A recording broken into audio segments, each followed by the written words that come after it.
So, hello everyone. My name is Seyi Obasi, and today I'm here with Emmanuel, who is one of our Naija to Canada Japa students, and he's going to talk about his experience trying to study abroad, as well as his experience with the Naija to Canada Japa system. So, Emmanuel, you're welcome, and we're happy to Oh, have thank you you. with us today. Thank Okay, you so so much. yeah, can you just start by introducing yourself? All right. My name is Emmanuel. Um, I studied political science in Ekiti State University, and I had my NYC after my graduation. So I'm from Ondo State. Um, I think that's all. And That's now I'm all. in England. Okay. So can Yeah. you, yeah, obviously not in Ondo State at this point. So can you tell us where you are, what you're doing there? Okay, at the moment, I'm in England. So I'm in my master's program studying international politics and extension of political science. In So England. Okay. yeah, in England. Yeah. Great. Can you tell us the name of the school? The University of Hull. Okay. That is amazing. Okay. So like I said before, Emmanuel started off with our Naija to Canada Japa system, and he's currently in the University of Hull doing his master's in international business. Okay, well, International politics. in international politics. Okay, so our program is the Niger to Canada Japa system, but you're actually in the UK. So, can you tell us a bit about your encounter with me and how you were able to transition with the Niger to Canada Japa All system right. to study in the UK? All right. Some years ago, um, I had the desire to have an international study experience. So the desire pushed me to go into the internet. Then I began to search. So if you can remember, I texted you on Facebook and I told you that I saw your video on YouTube. So while I was searching the internet, I saw your video. There's a way Google connects people with some online topics, like the heading of your video brought, it's connected to my search somehow. I Mm-hmm. know you got my Yeah, point. So yeah. then when I saw the video, I was really, really fascinated. So I had to take your name to Facebook, I texted you and you responded reasonably. So meeting you has really, really been helpful because when I texted you about my desire to move to Canada, you began to tell me about your Japa system. You have a training, you have a book, you have a guide. So, but I was so happy that beyond the guide, you gave me an audience, right? And you told me a lot of things. You guided me. I followed all the instructions. So this leads to another experience. The experience is how I eventually ended up in the UK. Mm-hmm. So my goal was to study in Canada. I got the scholarship through your guidance, right? So I wrote my SOP, I sent it to you, you reviewed, and eventually I got the scholarship, right? So the University of Manitoba granted me the scholarship. So along the line, I moved on with the visa application process, and so I had an issue. Should I talk about the issue? Well, it depends on you.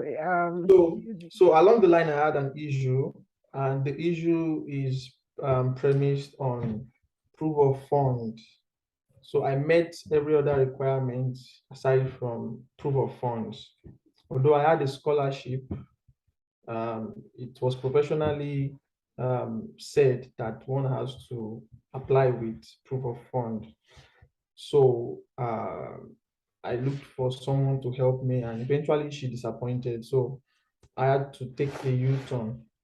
Then Mm. I applied the same principles, you know, to the UK. And the only difference is that there was no scholarship. That Mm. is just the only difference. But the same principle applies. Yeah, the same principle applies. Yes, and really that has been the experience of a lot of people who use the Japa system to relocate to study in the US, to study in the UK. The general principle or the basic principle is Yeah, still the same. Yeah, it is. it's just that Canada probably has a few other requirements that maybe all these other countries do not Yeah. have. Yes. So, I mean, there are a lot of people who are trying to relocate using the study route and they experience all sorts of challenges. Like there are different kinds of challenges people experience. What is one major challenge? Maybe one or two major challenge that you experienced in the entire process of Um, study? I actually had um, one major challenge, Okay. and that challenge was the ladder of proof of funds. Yes. Right. So I met every other requirement. So my application was competitive. That was why I got the scholarship. Mhm. So, but the visa processing doesn't respect your scholarship to some extent. To some So extent, yeah. to some extent, so the major issue I had was the proof of fund. Mhm. So I had the scholarship. Proof of fund was still part of the requirements to apply for a study visa or a study permit. So it was an issue for me because I relied on someone. And I think this issue is not peculiar to me. I've heard people complain about it. So I relied on someone and she led me on. I texted you about everything. I told you about what we really need from her. Yeah. And we got the letter for sponsorship letter, affidavit, and every other thing. So at the dying minute, she disappointed. Mm. So I think that was my major issue. Yeah. Was my major issue. Yes, yes. And I also wanted to make a comment about that because I know that when you were trying to use her as your sponsor, you sent me all those documents and I told you the things that were needed from her until Yeah, we got to a point where she stopped responding because yeah, she probably didn't want to send those documents. And exactly. that's the thing about using third-party sponsors. There's nothing wrong with using sponsors. If it's your mom or your dad or your sister or your auntie, they won't have, I mean, they have your well-being at heart. It won't be difficult for them to bring out all those documents. But What when if you're those using a ones third are not party, financially capable? yes, that's why I'm saying this. So if you're using a third party, sometimes they can disappoint. It's not Yeah, just you. It's not just you. I've had other people that will come and say, that person is not responding again. Or they need to move on with other plans. So it does happen. And sometimes you need to sensitize your sponsor and say, you know what, yeah, it's almost like doing a CIA. Some people are exactly, uncomfortable. I will be exactly. uncomfortable sending my international passport, my PR card, my payslip. It would be difficult if I have to send it to a third party. So that's the Yeah, challenge a lot of people are having. However, we thank God that you surmounted those challenges and you are yeah. now in England, even though you wanted to be in Canada. But I'm going to make sure that you still come to this Canada. Okay. This is your first point Yeah, of probably for my yes, PhD. yes. So, Yeah. but since you've been in England, do you think that the challenges that you experienced in trying to study abroad, do you think that it's worth it? I mean, you've been there for like a few weeks. Do you think it's worth it? It is. Mm. Um, Let me start by saying that whatsoever you invest into your future is not a waste. Whatsoever you Definitely. invest into your future is not a waste. So this is my future. Like I said Mhm. in my introduction, I had this strong desire to have an international study experience. So which led me to go into the internet and then how I met you. So so I invested my time, my resources, you know, I had to write a lot of statements, a lot of personal statements, I you know, know, writing financial need essay, a lot of I things know. just to stay competitive in the application process, Hmm. right? So the sacrifices are actually they are relevant. They are never irrelevant. They are Exactly. relevant because when I was applying to Canada, I learned a lot in the process. And what I did was to channel that same energy to the Mm-hmm. UK application. Yeah. It is because of my understanding that the sacrifices are valuable and they are not to be wasted.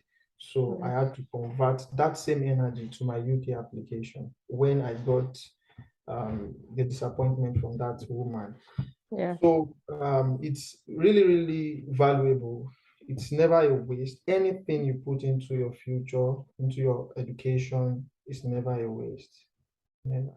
Never. I agree with you because I see a lot of people by the time they land in the US, in the UK, in Canada, it's almost like a relief to them. I mean, after all this, I know because I had the same Mm, feeling like after all this wahala, eventually exactly. I am in this land. Is this the Canada or is this the UK? I'm finally Exactly. here. It's a feeling of relief. It's a great feeling, actually. Exactly. It is. And then and also let me use this opportunity to talk to all those who are a little bit frustrated in their journey. Some people stop and start, and there's nothing wrong with that. I did it too. Mm, I stopped, I started. There were times I would even reach out to Emmanuel by myself, like, I've not heard from this guy for 3 weeks. Emmanuel, what's up? He will now eh, tell me, I'm doing this, so I'm trying to get this. And I'm like encouraging because I know yeah, sometimes you need someone to just to give you a talk to. little push, yes, for you to Yeah, get your ginger and to start again. Okay. yeah, Um, so there are so many people who want to study in Canada. There are so many people who want to study abroad. It has gotten to a point where anywhere people just want to go. yeah, What advice will you give to them? And especially to those set of people who are kind of struggling or struggling in one way or the other, haven't made up their mind or have made up their mind and are facing all this sort of challenges. What advice would you give to them, especially from your own experience with yourself and from your experience with the Naija to Canada Japa system, which is a guide, of course, that can help people, overcome some of these challenges, especially in gray areas where they are like, I don't know what to do. all I've right. reached like a dead end. Yeah. All right. The first thing I would like to talk about is having the right mindset. Yeah. So, having a right mindset is very, very essential because um, you have to be focused. You Mm-hmm. have to be sure of what you want in the first place, and then you go for it. Then the second thing I will talk about is having a teacher or having a guide, because you want to achieve something that other people have achieved, and you don't care to talk to them. It Mm-hmm. doesn't make any sense. So I think one of the most important things is to have a tutor, to have a guide. Yeah. So, and this is why it is good to talk to someone like you, and it's why it is good to patronize your brand. So you want to achieve something, you don't just sit in your room and have thoughts of your plans. No, you Yeah. take steps, you inquire about it, you ask questions. So I was asking questions, I was asking Google brought you. Exactly. so so you ask questions and you get answers. Mm-hmm. So I advise people who want to have their studies outside their country to have the right mindset and to have a good mentorship. Yeah. So you don't make plans in isolation of um, mentorship. Yeah. You don't make plans in isolation of mentorship, because what you want to achieve is another person's throwback. So if you learn from people, if you learn from guides, and one other thing is don't be too greedy to spend, Mm. right? People are Yeah. usually too greedy to spend. You are extremely calculative and you just become a mathematician. Yeah. So you don't want to buy something of 10,000, 20,000, 30,000 to help yourself. So, and people don't want to agree that accurate information is costly. Yeah. Accurate information is costly, very, very costly. So, if you want it, you go for it. And if you want to go for it, you must pay. So Exactly. it could be money, it could be, I don't know, but you just It could be have to. time. Life Yeah. is about give and take. You have to give something to take it. So along the line, I can't even talk about that You here. can't talk about exactly. Sometimes So we don't talk about you what can't, we have you can't. spent and So what we have gone one has through. to be one has to be focused. So being in England is a product of my persistence Yeah. and the right mindset. Yeah. Right? When the visa processing for Canada disappointed me, I felt bad. Not because I was feeling undermined or not because I was scared, Mm. but because I got a scholarship. Yes. I know what I passed through. Mm. I had sleepless nights writing Yeah. essay, making it Mm. competitive. So, nevertheless, I still had to, to channel my energy. Mm. I had a new focus and then I Yeah. achieved it. So it's a product Um, of persistence. yeah. So, just like I said, one has to have the right mindset, mentorship, persistence, and the give and take mentality. You don't, everything is not free. Yeah. Everything is not free. You if you want something, and most likely valuable things are not free. So Yeah. I encourage people to have the mindset that whatsoever you invest into your future is not a waste. Yeah. Yeah. Okay. Thank you so much, Emmanuel. And I also want to thank you for being easy to mentor. You take instructions. You became like a brother to me. Yeah, yeah, Checking yeah. up on you. I was so happy, God Almighty. When Sincerely. it finally, I was over the moon, like, God, please, just, I mean, I was happy, and it was really great to mentor you, and I'm so glad that you're there, and I'm glad that we were able to eventually get you to do this interview. You know how I've been chasing Yeah. you. Yeah, and I understand how it is to be in a new country, to be Yeah, studying and all that. And I'm just praying that this interview will actually encourage somebody who is probably in your yeah, shoes, who has probably experienced a denial. Denial is just a denial. It's just a temporary thing. I always tell yeah, people you can always come back. Personally, I was denied the first time that I did apply to Canada. I was denied a US visa like 2 weeks before I applied to Canada. So it was like, what is this? Like village people were following me. But this was what I wanted. And I prayed, I done the work. I know what you're talking about when you talk about these sleepless nights and working at it. I get it. So our people out there, everyone who is on this Japa journey, um, you have heard Emmanuel's story. You have heard other stories of other people who have actually succeeded at what you're trying to do. And like he said, having the right mindset, having a mentor, tutorship, having guidance, and not being too stingy to yeah, spend the money that you need to get the information and the guidance that you actually need. So Emmanuel, it has been such a pleasure talking to you. I'm so a excited pleasure. and I'm so happy. And I really pray that this will guide all the people out there. If you want to get our guidance with your studying Canada plans, there's a link below this video. We're going to put all the information. You can click the link to join the mentorship program. I would also be putting my contact details. Yeah, you can contact me on any of social media on my number to ask all your questions. Thank you very much, Emmanuel, and we Yeah, you're really, really welcome. appreciate you. You're welcome, man. All right.